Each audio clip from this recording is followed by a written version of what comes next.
In our last video, we talked about one of the most common questions I get asked by viewers is what's the wildest and most crazy or most memorable moment I can think of from Haulover Inlet? Well, I figured we might as well do the same thing for Boca. They are two different beasts, and Boca deserved its own video, and obviously as we can tell from these images here, you already know one of the things we're going to talk about. Welcome back, crew, to this episode of Boats vs. Haulover. One of the most memorable moments, by a long shot for most people from Boca, is gonna be this one, and that is the day two fun-loving girls came flying out of Boca Inlet, and all of a sudden the Queens of Boca and the Blue Top Legend were born.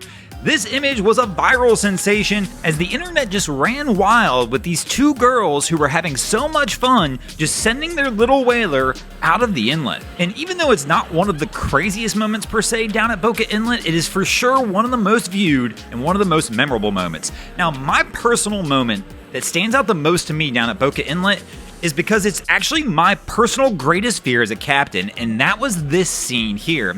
As a captain, you've got a lot going on, and you're paying attention to what your boat's doing, and the biggest problem that I'll always have is you really can't pay attention to what's going on behind you like we just saw here. Now, fortunately in this situation, there were several people behind the helm, and the ladies saw our guy go overboard. But the reality is on a day like today where the wind is howling, the waves are breaking, it is actually really loud at the helm, and you would not hear somebody who fell overboard screaming from the water whatsoever.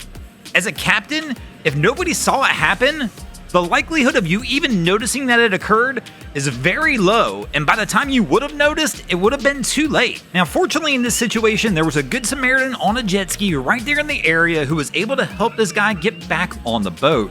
But again, as a captain, this is one of my greatest fears, so much so that every time we run offshore, the people who are on my boat that'll be sitting behind the helm, I always have the conversation with them. Before we take off offshore, I look back, make sure everybody's sitting, and I let them know, hey guys, the second we take off, I need you to remain sitting where you're at. Don't move around, and if for any reason you have to get up and move around when we're offshore, I need you to alert somebody, or do your best to alert me so somebody can keep an eye on you, because God forbid something goes wrong, somebody falls and gets hurt, or somebody falls overboard and none of us see it. Again, as a captain, you're not going to be able to hear it probably when you're running at speed offshore in rough conditions. But let us know in the comments below what's your most memorable Boca moment, especially if it was this year, as we're coming to the end of 2023 and we'll start putting together the list of the top moments at the inlets of 2023. Thanks for watching, guys. I hope you enjoyed this episode of Boats vs. Haulover. If you did, please check out our other content. We have Wavy Boats, who does a bunch of great things down at Haulover Inlet. My channel, Broncos Guru, do some great comedy boating videos there as well. And of course, we got Miami Boat Ramps, where we feature all the hilarity that happens at the boat ramps in South Florida. And if you guys haven't already, go ahead and drop an anchor on the subscribe button here.